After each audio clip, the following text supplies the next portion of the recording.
As a pacifist, I don't believe in violence. But it was then I knew, I was going to punish them and destroy their lives.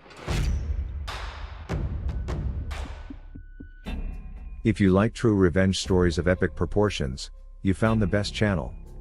In this episode, we start off with a truly dark act of revenge. An old lady who has been put up with years of abuse, has zero mercy for her dying husband and his last wish. Secondly, a doctor cheats and feels the vengeance of his wife's sister. Followed by an abusive frickboy who gets hacked and loses heart. Lastly, a heartbreaking story about a man taking revenge on his wife, who cheats on him with his close friend. Before we start, give your homeboy Royal AI some sugar by liking this exceptionally thrilling episode. The last one is for the loyal viewers, best for last. Now, let's dive in. Naturally, viewer discretion is advised. These revenge acts might be disturbing to snowflakes. My grandmother-in-law shared this story with me and my wife last night. This story involves quite some disturbing thought. My grandmother is fairly wealthy. Thanks to family money and a few good investments, she built up her inheritance to what it is now. Due to never having to work and enjoying the finer things in life, like a bottle of white wine a day keeps the doctor away. She had the circle of friends that were quite wealthy or successful themselves. It's like a cliché from a movie. This story involves one of those friends she had. I will call her friend Maria and her husband will be named Joseph. Maria and Joseph were long time married. They started with a small furniture business. Maria was the salesperson and Joseph was responsible for buying the new collections. While Maria had to stay in the country and keep an eye on the shop and the kids, Joseph could venture trough Europe in the search of new, cheap but nice furniture to flip with a good profit. It all started fine. Kids were growing up and the shop got quite successful. Eventually becoming one of the biggest ones in the country. This thanks to mutual effort of Maria and Joseph. However, dark clouds started to form in their marriage. Joseph wasn't only looking to score furniture, he also scored loads of women in other countries. Leaving Maria alone for weeks while he scored a few couches and sexy timed on some as well. This is the pre-digital era, so there were no mobile phones yet. Only the promise to send a letter once in a while.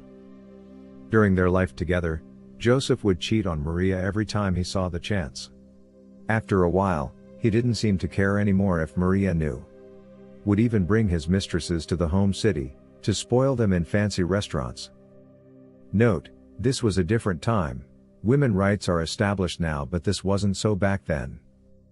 When Maria decided that it was enough, the abuse began. Mentally as physically, he started to abuse her for a long period in their marriage. She couldn't leave him because of the kids, her lifestyle, the business, and he knew this. So she endured, and every time she decided to fight back, there were painful consequences. He was the man, even having sexy time with her without her permission, just to establish his rights as the man. Later in their life, they are becoming elders, gave the shop to their kids and retired.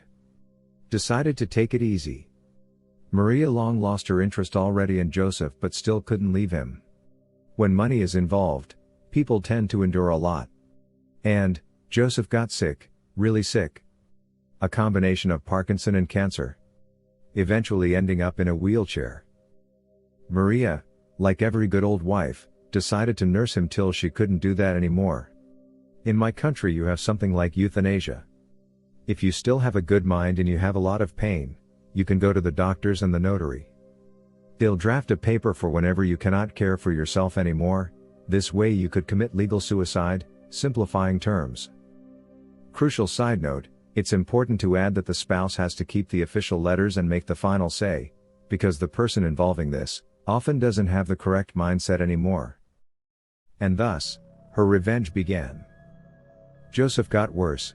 Joseph had to go to the hospital and his cancer started to infest his body. He was a shade of his former self. Having pain all day and morphine could only help so much. Even though he was in the hospital for weeks and weeks, enduring the pain, he started asking for the euthanasia papers. He began to beg to Maria to hand these over and make the pain go away, to finally make it all stop and rest. She would simply smile and said no. Which papers? The first week he got in the hospital, she already burned the papers. For weeks to come, he begged to die. For weeks Maria was at his side and simply said no, maybe tomorrow. Slowly watching her husband fade away. Hearing his pain, his begging. She would always answer that this is what he deserved. For the outside world, Maria was a caring wife and Joseph was simply too far gone to make sense, so if he rattled about the papers to someone else, she would wave him off. 5 weeks in the hospital and Joseph died. It was certainly not a nice death, it was exactly on the terms that Maria decided how he should die, painful and gruesome. Maria got her revenge on her husband.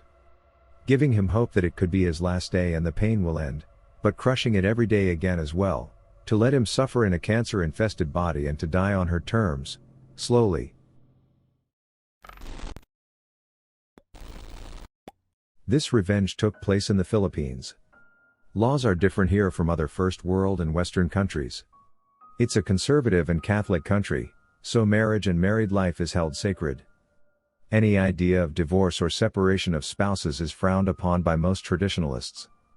We are basically the island version of Texas and Alabama, where there's lots of hardcore Bible thumpers. This story is about my sister. I am an only child but grew alongside plenty of cousins, whom I consider my siblings. It happened a few years ago, when I was about to go to college. My sister and her husband have been married for a year or so by then, but haven't had much success in conceiving a child. We live in a Southeast Asian country and surrogacy isn't legal for some reason, so that option was not in the cards for them. They talked about adopting, but both of them really wanted a child of their own. Anyway, after a few months more of trying they decided to just postpone it for a while, considering they're still young as both are in their early 30s. They instead decided to focus on their respective careers and travel whenever possible. All in all, they were having a great life. On the outside, that is. About a few months later, my sister noticed a few things, nothing too drastic. Like her husband would receive these late night calls. Her husband is a doctor and he would go to the other room to take it, he was always clearing the history in their shared computer at home, him having to work overtime way too often. She asked me and some of our cousins on what to do. At the time I was dating a guy pretty tech savvy, so I asked him for help. Within 2 days we had his Facebook, Gmail and Instagram account. We found nothing. I thought, okay, weird, maybe my sister was being paranoid. Then I had a thought, what about his Viber Messenger? After a bit more digging, we were able to get hold of his Viber account and boy did we find things. This poop hole has been cheating on her for almost half a year. We found dozens and dozens of messages between him and some girl. In one of the messages the girl even admits that even though he is married, she loves him and likes the thrill of being with a married man. Revealing this information and being confronted by it, made me feel sick. The girl was just a few years older than me, in her early 20s. They're even exchanging nudes with each other and talking about their little sexual rendezvous. I was absolutely heartbroken. My older sister always wanted a family of her own, and this bootyhole whom she thought was the love of her life, had just did this to her. I told my boyfriend to save all of it in a hard drive and log out the accounts. I was hesitant at first to tell her, but I knew she deserved the truth. A few days after debating it with myself, I finally showed her everything. As expected, this broke her. She cried and cried. I was crying along with her as I didn't really like seeing her like this. After hours of both of us sobbing, I decided to try and convince her to take revenge. My sister was never the vindictive type. She was often the timid girl who let people get away with everything, because she didn't like confrontation. She was heavily bullied for this during her school years according to our other cousins that were her age. I told her of my plan. She wasn't really planning on revenge, she just wanted to file for an annulment. Divorce isn't legal here, but I knew someone had to teach that jerk not to mess with our family. I told her to pretend everything was okay and that she was oblivious to his cheating. It took a good amount of coaxing but she finally agreed. I decided we needed to catch them in the act, because despite the overwhelming evidence, I had a hunch they would deny it. A week later my sister called me and told me that her husband messaged her from his work. He told her that he might work overtime again at the hospital, and would just be sleeping at their condo that was about 10 minutes away. She said sure and called me almost immediately. I smiled and told my sister to meet me at the restaurant across the condominium where her husband would be. I arrived there alone and a few minutes later she arrived. Lucky for us, their condo unit was outfitted with CCTV cameras. We were able to watch a live feed on our phones and computers. Her husband was not fully aware of this, since when they got the condo, it was my sister who took care of outfitting the unit with furniture and stuff. He only signed the paperwork with her at the beginning and rarely had a hand in it. It was supposed to be a rental unit, but the husband convinced my sister to let him use it when he would need overtime at work, so he can just sleep there and not have to drive the 1-hour journey he had to take to get to their house. We viewed the footage as we were sitting down having some drinks. Nothing yet. Husband wasn't there. An hour passed and we see the front door open and in walks husband with his mistress. What is good about the CCTV though, was that it had an audio function, so we can hear their full-blown noises while they were sexy timing. At that moment my sister was about to cry, but I told her that he wasn't worth doo-doo and it's time to confront them. We went to the unit and sneaked inside using my sister's key. They were in the bedroom still getting it on and I slammed the door open to see them doing it. I can still see the image burned in my mind. To say that these bastards were shocked would be an understatement. Their jaws were literally on the floor when they saw us. He tried explaining and rationalizing the situation but I cut him off. I told him to shut up and prepare for a lawsuit. My sister was in tears at this point and I had to drag her away as her douchebag of a husband was pleading. We drove to her home and packed all his crap up in boxes. The drive home was not pleasant as my sister was still bawling. I comforted her as best I can and told her she would be okay. He got home just a few minutes after we were done packing. She told him that he can't live in the house anymore and that she was leaving him. He said nothing, knowing my temper and the fact that if he tried lying, I would have his head then and there. He proceeded loading his things in his car. This is not the actual revenge, we're just getting started. The next day, I got the evidence from the hard drive and sent it to the board of directors of the hospital he worked in, the medical board, all his colleagues, friends and family. I also sent out the evidence to the woman's family, friends and to her boss and colleagues. The fallout was glorious. They both lost their jobs, husband even had his license revoked and his parents disowned him. One of our cousins was a lawyer and helped our sister sue him and the woman for concubinage. This is a legal term for adultery. She won the case, was granted an annulment and she got most of their assets in the separation, the house, the condo, cars and money. Her husband got a bit of money, but he had to pay a hefty price for the lawyer since his parents refused to help him. I don't recall how many years they had to serve in jail, but since neither can afford bail, they would be spending a lot of time in a facility and have a permanent criminal record when they get out of jail. My sister is fine now. She's still healing from all that crap and is in a better headspace now. This story starts with Christy, my best friend since junior high. She's like a sister to me, sweet loving soul, but has a tendency to be taken advantage of. The opposite of me, I'm a sick vindictive person, some might say. Make your mind up after I told you about these following events. She started dating this guy Bruce a while back, maybe a year ago. I don't really know him, but I remember an encounter with him a few years back. First time I saw him, he sat next to me in the bus, saying what a skank Christy is, saying he knows her since elementary school but that she went off to another middle school afterwards, the same one I went to. I barely knew the guy and told him to lay off, telling him she's my best friend and I'm not gonna stand for it. Later I got off at my stop and thought that would be the end of that, just some random jerk. Nope. Big nope.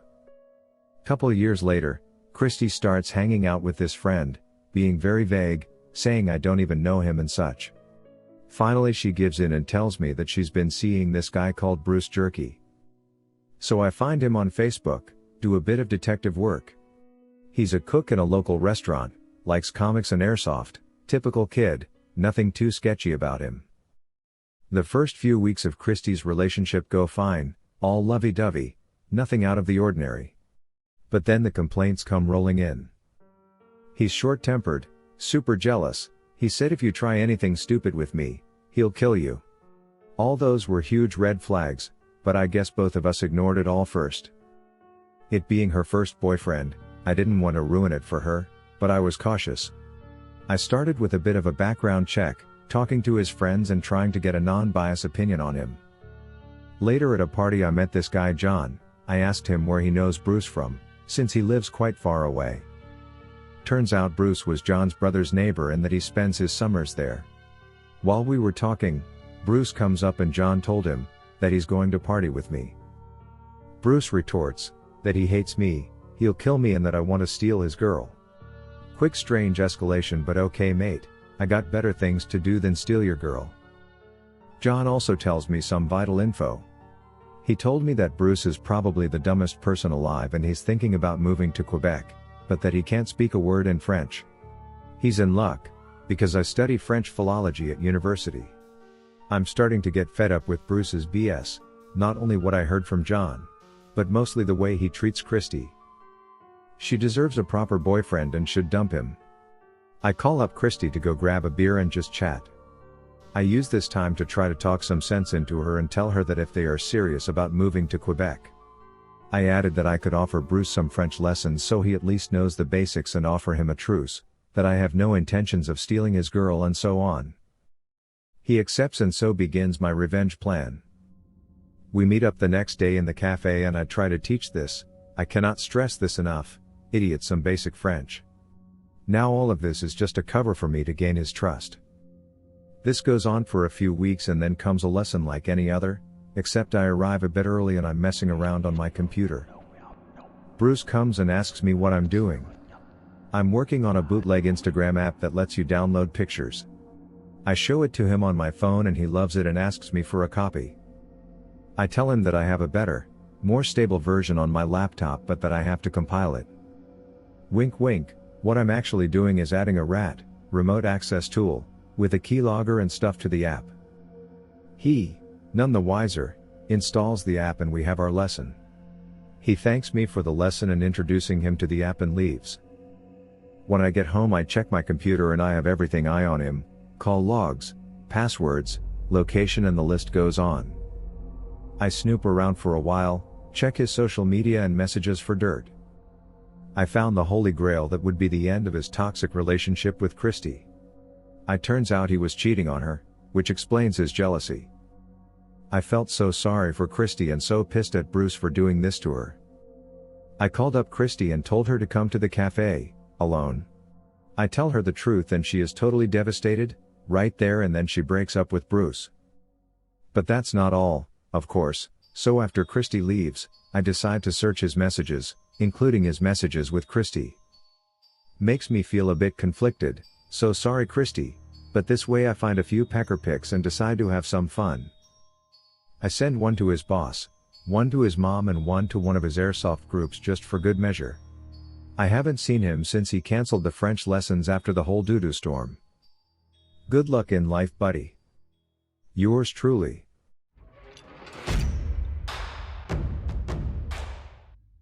This story took a long time to unfold and come to its final conclusion, so now I can finally tell it. It's a longer one, but it's worth it. My wife Rachel and I grew up in a largish town of close to 30,000 people. We knew each other at an early age, roughly 6 or 7, can't specifically remember. We were practically inseparable. At 16, we started dating each other. When we turned 18, we moved away for work in a city just a few hours drive away. By 20, we were married and had bought our first house. At 22, we discovered that she was pregnant with a boy. It was then disaster struck. About 5 weeks before she was due to go on maternity leave, a large shelving unit collapsed and crushed her. I was told that both her and our child were killed instantly. 2 of her colleagues had also been injured in the accident, one left paralyzed, the other losing his leg after it had to be amputated. The company she was working for had, in a cost-cutting measure, decided to continue using old shelving that had been written off as unsafe instead of replacing it. I still haven't forgiven those executives and management personnel that made that decision, because they cut short the love of my life as well as killing our unborn child. It wasn't long after I was told I had a choice on how to proceed with what her company called compensation, but I called it blood money. They wanted to settle out of court to avoid a lawsuit. I, on the other hand, was out for their blood. Just to clarify here, this is not the revenge, this is the backstory. Fortunately, due to the coverage that it got, and involving several politicians, the case was settled quickly in court, roughly 3 years, in which the payout for all parties was close to 10 times the amount that they had initially offered. A lot of fines were given to them for breaches on work, health and safety, executives were sacked, others were jailed, etc. A story for another time maybe, when I feel comfortable sharing. At this time, I was still working my job in telecommunications. My mother, bless her soul, had moved in while all this was happening to help me. I think I would have fallen apart if she hadn't been as involved as she was. It was around this time, I was offered a promotion, but it involved a lot of travel around the state. I made a request to have an office in my hometown's branch, as I wanted to not only take care of businesses in the state, but in my hometown also, as there was no business representative located there, to which they agreed.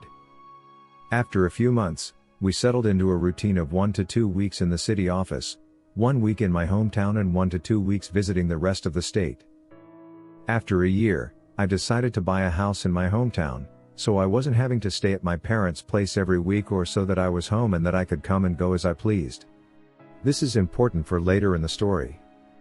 My apologies for the longer backstory, but it builds up. It is about 4 years later that our story begins. So I had just returned from one of my trips on Friday, and was checking in some stuff at my office when Harry, the branch's managing director, walked in. We had grown up together also, but had gone to different schools, but since coming back had developed a very close friendship. He asked how things were, and then asked me if I wanted to come to a house party that he was having that evening. Short notice and all, but I said yes.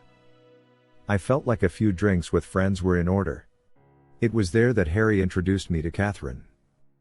She was a new hire at the branch where my hometown's office was located and was getting to know everyone, being new in town. We hit it off immediately. As much of a cliché as it sounds, it was almost as if Rachel was in front of me, instead of Catherine. I won't bore you too much with the details, but after 2 years of dating, we decided to take the next step and she moved into my hometown's house. Everything up to this point had been going really well. Catherine and my parents got along, and Rachel's parents also approved and were happy that someone could make me happy as Rachel had done. All was going well for close to a year when things began to change. Skype sessions were cut short suddenly. Neighbors would tell me about how a car, described to me like it was Harry's, was always seen parked in the back alley near my house whenever I was away. Some clothes that weren't mine were in my wardrobe. All signs pointed to her cheating, but she said that nothing was happening. She said that Harry would come over occasionally to discuss business, but never stayed the night. I chalked it up to me being paranoid and continued on as if nothing was wrong. But there was always this feeling that something wasn't right. It was close to 6 months after that I discovered that she had been lying to me. I had just finished closing a rather large contract with a new company, and negotiations had wrapped up earlier than I had anticipated. So instead of sticking around for the next few days, I decided to pay for an early flight home and surprise everyone. Fast forward a few hours. I drive into my hometown and down the alley behind my house, so that I could get into the house without being seen and surprise Catherine. Some part of me was curious, however, as to whether this mystery car was there. Sure enough, there was a car that was blocking the back entrance gate. I was confused for a moment, wondering if it had just been a neglectful neighbor parking, only to realize that it was indeed Harry's car. If it hadn't been for the high hedge line that I had put in a few years back for privacy, I may have well driven past my own place. Pulling up behind his car, I got out and thought it was strange that he was there so late, as she claimed that he always had left by now. As I approached the back of the house, I saw something that made my stomach drop. In my kitchen, Catherine and Harry were going at it hammer and tong. I froze. Time stopped. There was my close friend, having sex on my kitchen bench with my girlfriend. I didn't know what to do. So many questions were running through my head. Was this real or was I dreaming? Why were they having sex in my house? Feeling defeated, I turned and left without them seeing me. I sat in my car for what felt like an eternity. I was crying hard. But the sadness quickly turned into anger. The same kind of anger I felt towards those that were responsible for Rachel's death. I wanted to hurt them badly. As a pacifist, I don't believe in violence. It was then I knew I was going to punish them and destroy their lives. And what better time to start than now? I moved my car back up the alley, far enough away from my driveway that I could still see Harry's car, and then walked back to the gate where I could see into the house, and called her phone. They were still going for it when it rang. They both looked at the caller ID and did a double take when my name came up. I could see that she was considering answering it and they let it ring out. After a few moments they were back into it again and I dialed once again. This time she did answered. As she was answering I hung up and made my way back to my car. As soon as I did, she called me back. She asked why I was calling as late as I was, and I told her that I was about 10 minutes from home and didn't want to scare her coming in. She, obviously, was shocked and acted happy that I was coming, and the call ended very quickly after she said she was going to get up and get changed into something. I said bye and hung up. A few moments later, Harry came peeling through the gate and still half naked, jumped into his car, took off like a bat out of hell. I smiled a little, knowing the fear that both of them would be feeling from being so close to being caught. I waited a few moments before turning my car into the same place Harry had been moments earlier. The night was fairly uneventful afterwards, and it wasn't until after she was asleep that I got up and went to my office down the hall. I couldn't sleep. I needed to plan. And plan I did. My mother always taught me to be a pacifist and to allow cosmic karma to take its course. But on this occasion, I decided that karma could use a helping hand. I decided to punish them separately but destroy both of them. I knew that Harry had a drug habit. Nothing major, but he kept it very private. I only knew about it accidentally after seeing some cocaine and we'd left out in his place, but to be respectful of his privacy, pretended I hadn't seen it when he had made attempts to cover it up. I began calling some of my more unsavory clientele and made a few discreet inquiries into obtaining some samples that they were willing to part with. A few days later, I had a decent enough stash for my plan to work. About a month later, I had friends, including Harry, around for a barbecue night. After making sure that I sufficiently liquored up Harry, I told him to stay the night and sleep it off. In the early hours of that morning, I took the drugs, and an assortment of my personal belongings, and placed them at various places around his car, with the biggest stash in his tire well. Confident that he wouldn't find them over the few months as the rest of my plan evolved, I locked the car up and went inside to sleep. I also placed some more drugs and some of my own personal items in his house after driving him home, because he was still too drunk to drive. A few days later, I staged a break-in, by smashing the window of my back door into my kitchen and leaving it open before heading back to the city for a flight. I had several messages the moment I landed. One from my clearly panicked mom, who had found the back door smashed open and had called the police, one from Catherine in tears, and one from the local police asking me to call. After returning all the calls, I informed the police I was away on business, and that I would be back the following week to talk with them. While away, I got Catherine to stay with my parents until after I got back, and asked my dad to organize one of the local security companies to install cameras and an alarm system, after getting the go-ahead from the police as to not ruin the scene of the crime. After getting home, I did the usual "my God, I can't believe this has happened and why would anyone do this?" routine. After doing a thorough check everywhere, finding that the items I had taken were missing and filing a police report, I had the security company's rep talk Catherine and I through how the cameras and alarm system worked. Then came the question I had been waiting for. The question of what happens if we are doing some business and don't want it recorded. She acted a bit shy asking this question. But I knew exactly the reason she was asking. He assured us that this was a question he got asked a lot, and we were shown on the home computer, if we wanted to be doing things without it being recorded, how to stop the recording for certain cameras, so that we could protect her modesty. As I was walking him out, I asked him if cameras were turned off, could a notification be sent out, just as a security precaution. He came back in and helped me through how to set up email notifications and left shortly after. Fantastic. All I had to do was wait. At this stage, I approached legal advice for some help in relation to couples law in my country. I needed to make sure that my upcoming plan could legally be done, and that I would not be forced to pay out any money or equity to Catherine. Being the sole benefactor of Rachel's estate, I didn't want to be left with any nasty surprises where Catherine could take any of the estate away from me. I got in contact with a great lawyer who assured me, due to the fact that although we had been dating for close to 4 years, we had not been living together long enough to be classified as de facto. Mostly because I was paying all the utilities on the property that she was living in and didn't pay rent, showed that she had no legal standing to make a financial claim against me. Just to be sure though, he drew up what I felt was a pretty ironclad document just in case there was any legal trouble. The following week, my work had approached me, and offered me a promotion to move back to the city and run the team that I was a part of. Meaning I wouldn't need to travel as often and be in the one location.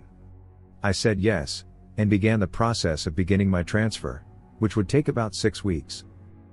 Perfect. More than enough time to gather all my evidence. Upon getting back to my hometown the following week, I began to start in motion the rest of my plan.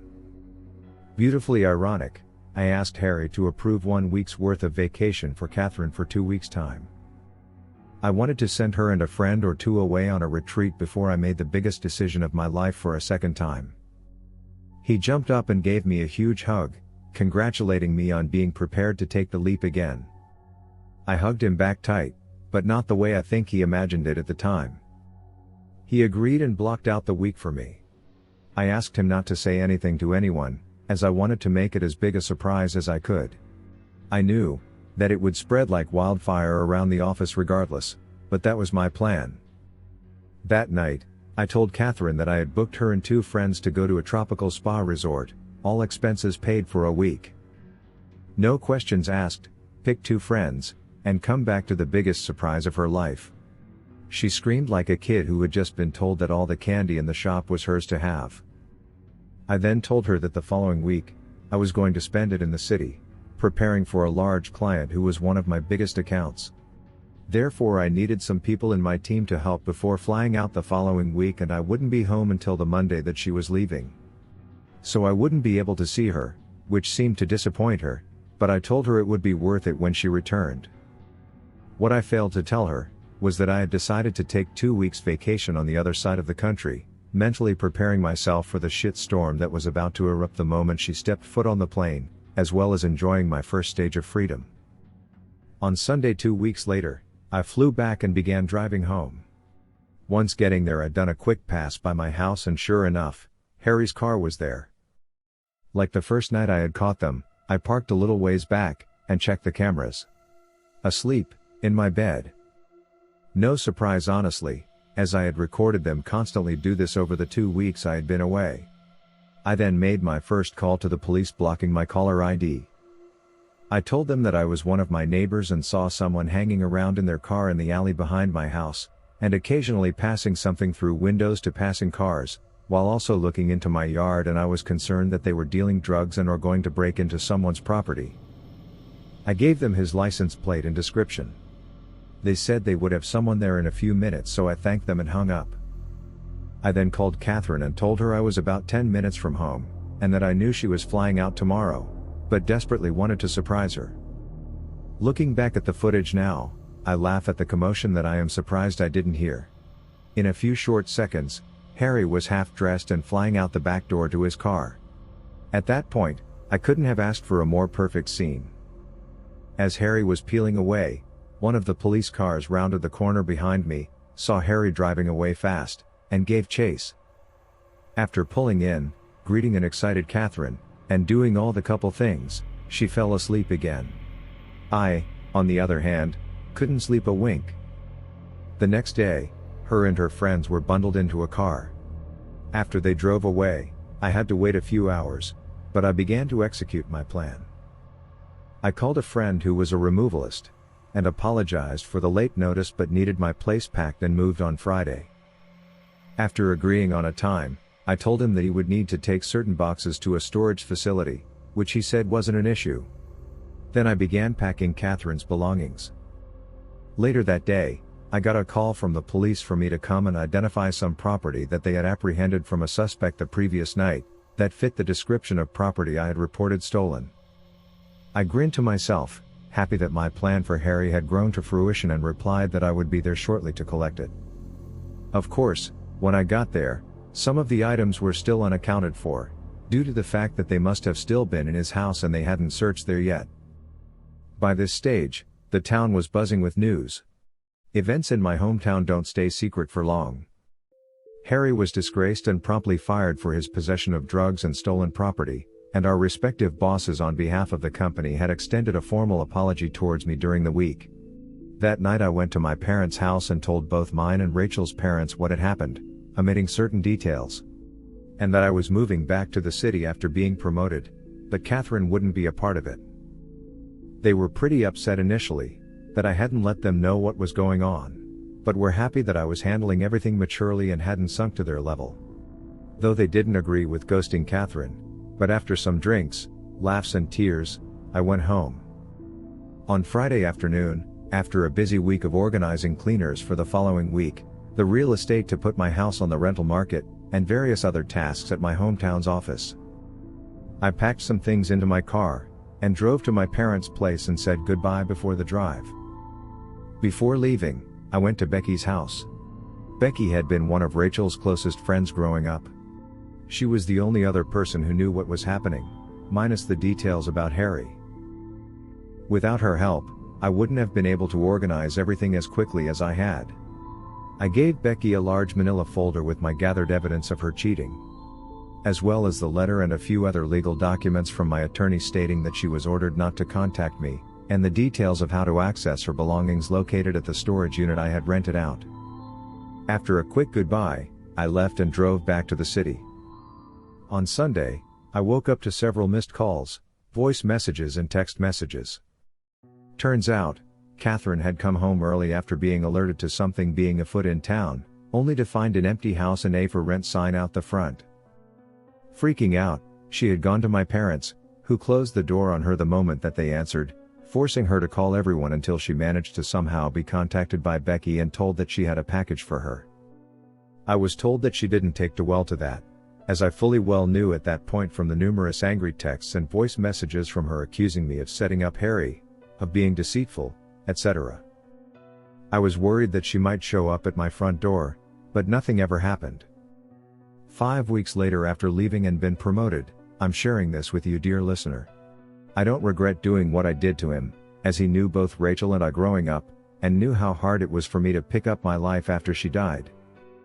For those also asking if I am worried about Harry finding out and pointing the authorities in my direction, I know that he doesn't watch Royal AI, because he's a snowflake for sure. As for Catherine, people have questioned why I didn't do more to her, or why I stuck around for as long as I did.